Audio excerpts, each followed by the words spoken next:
So, Paul, a major turn of events over the past 24 hours. I thought we were witnessing a change in history, a significant historical event this morning.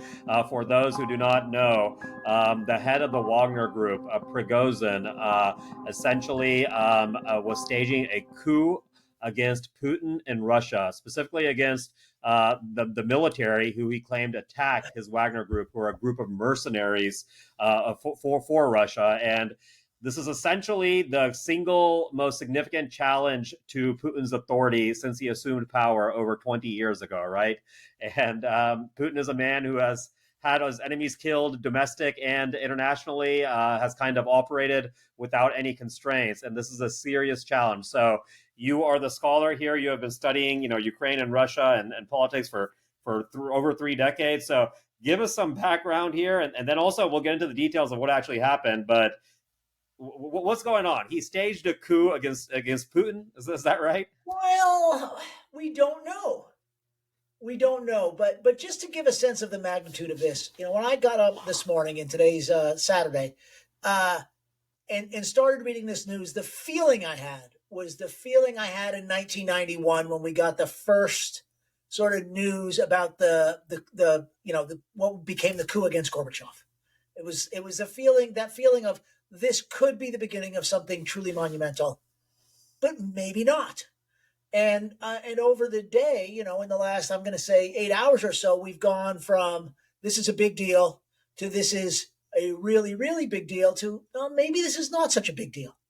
And so we don't know. But it's not clear to begin with. His beef has clearly been all along with the Russian military and the Russian Ministry of Defense. He's been very careful all along, I think, not to directly criticize Putin. And even when he came out last night and said some scathing things about the causes for the war itself, and basically said the reasons we've heard about going to this war, that was all baloney, he didn't call baloney on Putin. He said this was also that these guys, he means Shoigu and Gerasimov, the Minister of Defense and the Chief of the General Staff, so these guys could get more medals and so they could do more corruption. And so even when this column of Wagner forces were heading towards Moscow, he wasn't saying that he wanted to depose Putin. We don't know what he wanted, of course, but that's not, at least not what he was saying. He was still saying, I'm actually going to save this war and save the country. Mm-hmm. And let me just give a little bit of background for someone, Sure. They might be just tuning into this without following this war over the last year. But Yevgeny Prigozhin has been a close ally of Vladimir Putin. He's known as Putin's chef, and he's been instrumental probably in the protection and rise of Putin for many, many decades. And he runs his own private mercenary army, the Wagner Group, which is mainly made up of prisoners, essentially, that they freed from Russian jails at this point to fight in this war. 25 to 40,000 people fighting on multiple fronts potentially.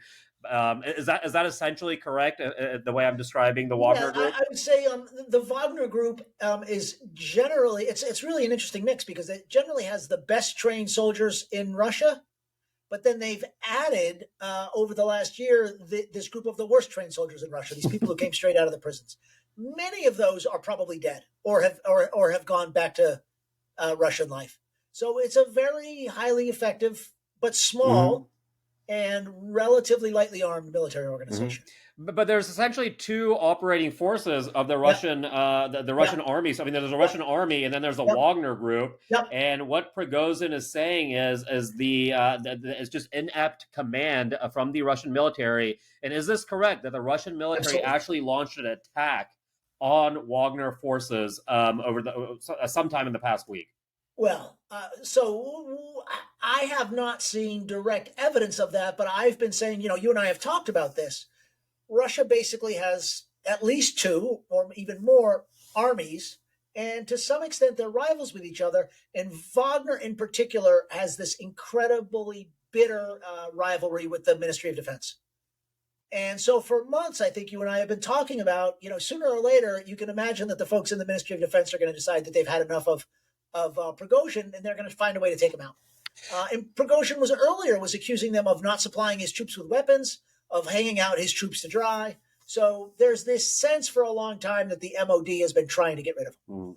Mm. Now we talked about this a few weeks ago. We brought up Prigozhin. He was the major point of our podcast actually, and essentially what we surmised is nothing in Russia happens without Putin playing some sort of role in this game, right? Like as Putin is the head here, he's the puppet master of this whole ordeal.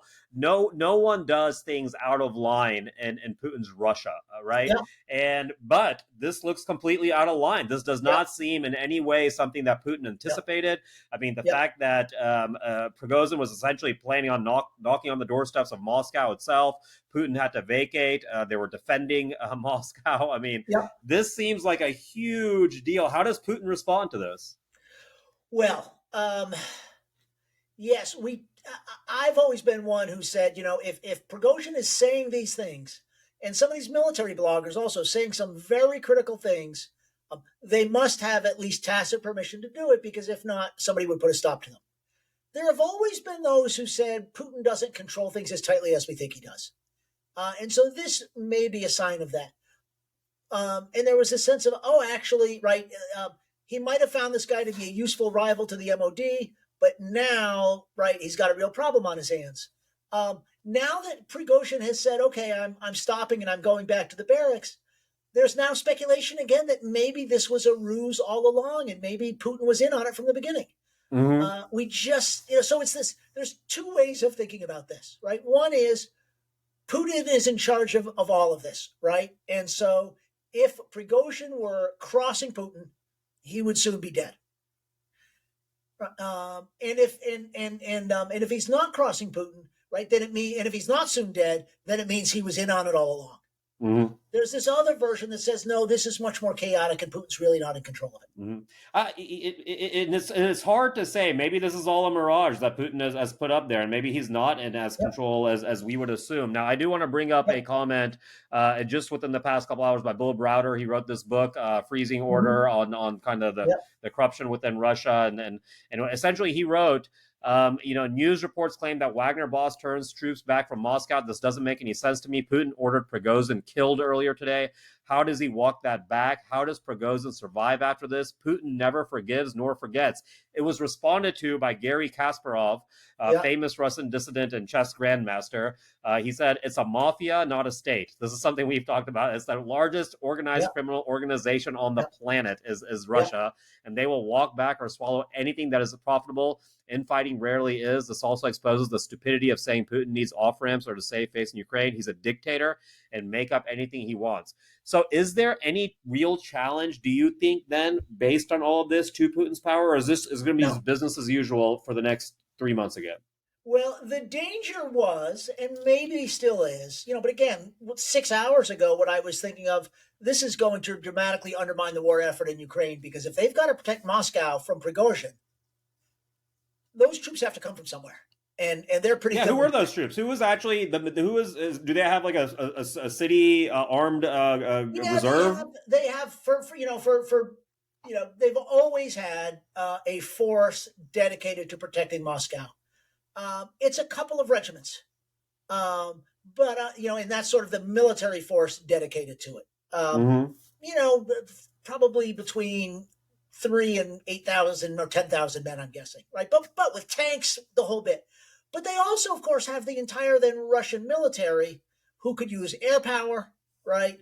They also have the interior ministry forces, which have a lot of men, if nothing else. They have police forces. I mean, they could bring a lot of material to bear to defend Moscow. And earlier today, we saw them building barricades around Moscow.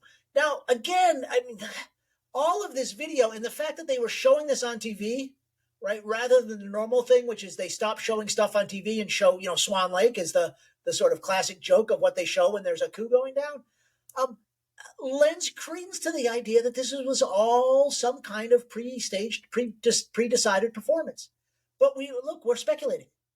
We're speculating, but is it really that hard to imagine that Putin is losing some of the control that he has had before, that the media maybe not, as subservient to him as it was before. I mean, this war has gone on for a year and a half. Ukraine is making gains. They've launched counteroffensives. Nothing has gone as planned. So is it that unrealistic to think that Putin's hold on power has weakened substantially? Well, I think his grip on power has likely weakened, but not in the way that we probably think. Which is, my sense is, and again, I could be proven wrong. It happens all the time. Um, I don't sense that Prigozhin or anybody in the MOD or the FSB or any of these other acronyms, but the intelligence folks, the military folks, whatever they are, that any of them really are thinking they're going to take down Putin. But what they do want to do is take down each other so that they can expand their own role right there. And this has been the Putin's strategy from the beginning, which is, and actually not just Putin. It goes all the way back to Stalin. This idea that you realize if you're sitting there in the Kremlin or in the dacha outside of Moscow, you're at the mercy of these guys with guns. And you have to create a situation where they fear each other more than they fear you. Mm-hmm. And so it's always been about creating rival groups of military and paramilitary forces so that none of them wants to see the other ones take over, and they all rely on you for that. Mm-hmm. So, but does that mean he's in control? And that's the point I'm getting at, is he can't control the infighting now. That's what it seems like. It's like he's lost control of the infighting. Mm-hmm. And he's either got to find a way to absolutely bring Prigozhin, back under his thumb, or he's got to not only kill him, right, but probably take out 10 or 20,000 of these Wagner people that are now of suspect loyalty. Yeah. And this is a fast moving news story. So we're going to see a lot more things play out, obviously, over the next, few days, next week. What we know right now in this moment is Wagner boss Yevgeny Prigozhin has turned his forces around from his march towards Moscow after the Belarusian president, who's another character, Alexander Lukashenko, reached a deal with Prigozhin, apparently. And the news out of CNN is that criminal charges against Prighozin will be dropped, and he will be sent to neighboring Belarus. I don't know what that means. Like, what is he going to do in Belarus? Like, what does that even mean? Yeah. So again, so the Lukashenko's role in this, this guy is basically a vassal of Russia now, because Russia. So the fact that Lukashenko is involved. And the idea that Prigozhin, is what? Yeah, he's going to go into exile in Belarus. This makes so little sense that you almost begin to think that the whole thing was a stage show from the beginning. Yeah. Here's what I think was happening. Actually, let me give you a little bit more context, if I could take a minute. Which is, over the last couple of weeks, Putin has been saying, and they've passed legislation to the effect that these private military companies all need to sign contracts with the Russian Ministry of Defense. Right? So basically, Putin was saying, yeah, these guys have gotten too much freedom, or for lack of a better term, we're going to bring them under the umbrella of the Ministry of Defense. And you could imagine Prigozhin and his people saying, we don't want that. Maybe we can't even survive that. So if that's what's going to happen, we've got to make a break for it, right? Because basically they're taking us out, and we've got to do whatever we can. And maybe the deal is, either he continues this march on Moscow and he and all of his guys get killed, because I don't think anybody thinks that they can actually take Moscow. They just don't have that much force. So maybe the deal is, yep, you either get killed trying to take Moscow, or you get exiled to Belarus. But what's the future for this guy in Belarus? You pointed out, Putin goes in, he gets people killed in. Apparently, there was a story out last week. He tried to get somebody killed in the United States not too long ago. Prigozhin. How long does he? We'll see his future. Who knows what his future is? It's a movie story, but let's talk about this in the historical context. So This was we were about to see a march on Moscow. When was? I mean, from your historical knowledge, when was the last time anything similar like this took place? Well, we have to go back to Napoleonic times or something? Well, there are a couple of echoes. The one I can think of comes from mid-1917. And this was sort of at the kind of the mid stage of what was called the Russian Revolution. But the Russian Revolution was really a February revolution and then a November revolution. So in February, the Tsar stepped down, abdicated, and you had this interim government, and they were still fighting World War I. It must have been September of 1917, a sort of Tsarist general, a hardline Tsarist general, decides he's going to march on Moscow, overthrow the interim government, and put his government in place because they're going to do a better job fighting the war against the Germans and Austrians. His name was Lev Kornilov. That ends up getting defeated, but the Russian provisional government was so weakened after that then this guy Lenin finds it possible to seize control in Petersburg in November, right? We all know how that turned out. So that's probably the best example. There was the coup in 1991 where these guys said, oh, Gorbachev is sick, we're taking over. And then Yeltsin sort of barricaded himself and his government inside the so-called Russian White House.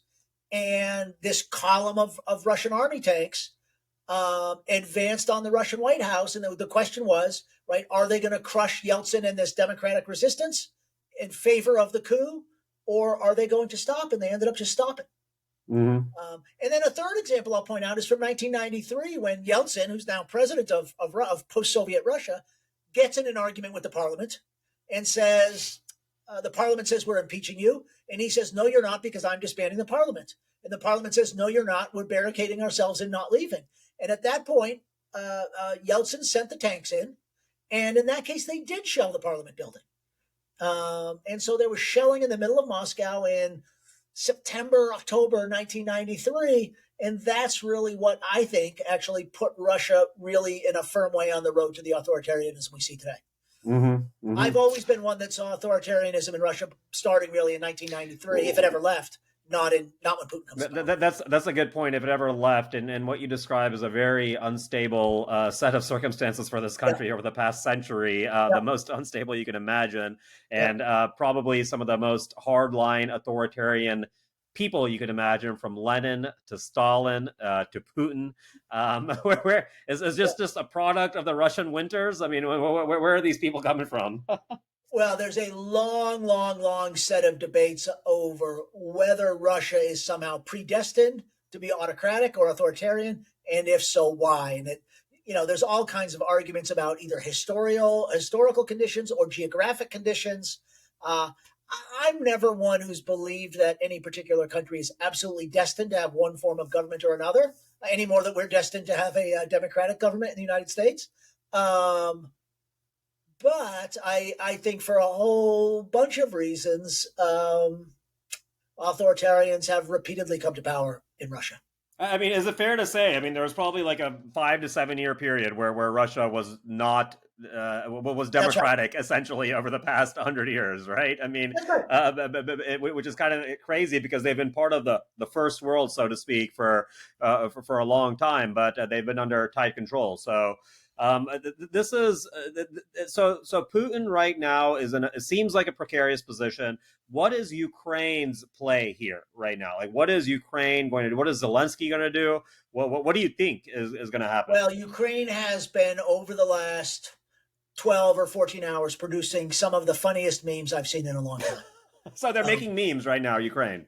Yes, I mean, so I'm being, but let's inject a little bit of humor here. My favorite one, and the simplest one to explain on a podcast, is this thing that goes around that says, in 2021, Russia had the second strongest army in the world. In 2022, they had the second strongest army in Ukraine. Now they've got the second strongest army in Russia.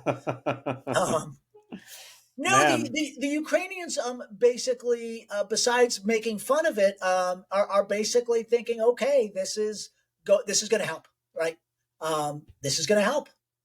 Mm-hmm. That's all. The other thing is keep doing what we're doing and let the Russians fight with themselves. Mm-hmm. Mm-hmm. Yeah, it's going to be interesting. I mean, one other thought here, just to put it out there. I mean, let's say Putin's grip is weakened and there's some sort of coup and he does, he's not in power anymore. There is a situation where there's a worse scenario in place. I mean, I can't imagine like Prighozhin is a better alternative to Putin even, right? I mean, we're talking about even more instability. And then you have to put back on the table this talk of nuclear weapons, right? I mean, this is back on the table in the sense that the harder liner you get, I mean, they have the capability to launch nukes, right?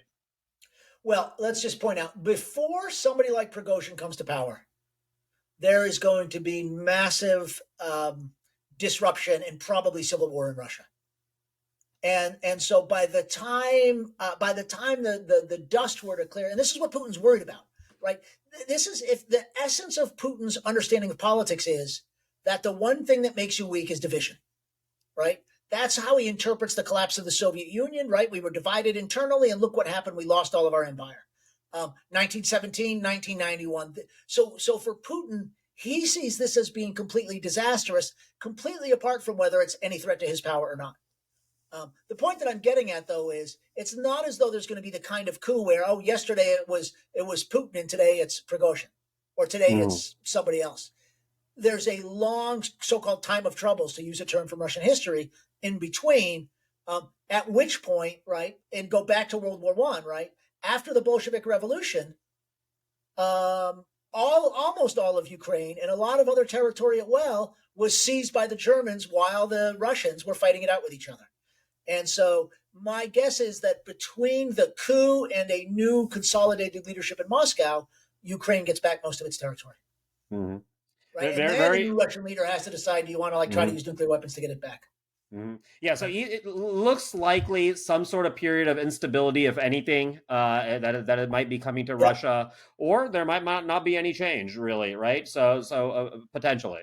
Yeah, I think that. So at a minimum, there's two kinds of changes we can imagine. One is, let's say for the sake of argument that what we've been reading in the last few hours is true, and that Prigozhin is going to get shipped off to Belarus. If that's the case, then what that does is takes Wagner Group out of the game. So that's not militarily earth-shaking, but it's not trivial either. It's somewhere in between. Alternatively, let's assume that they all make nice and Wagner Group continues to exist as a military force. Then this fight between Wagner and the MOD probably continues, and Russia probably has to redeploy its military to protect itself against Wagner. So I guess what I'm saying is any way you slice it, it weakens the war effort. Mm-hmm. That makes complete sense. What do you think is there people defecting from the Russian army potentially into the Wagner Group, or is morale, do you think, getting low enough that they're?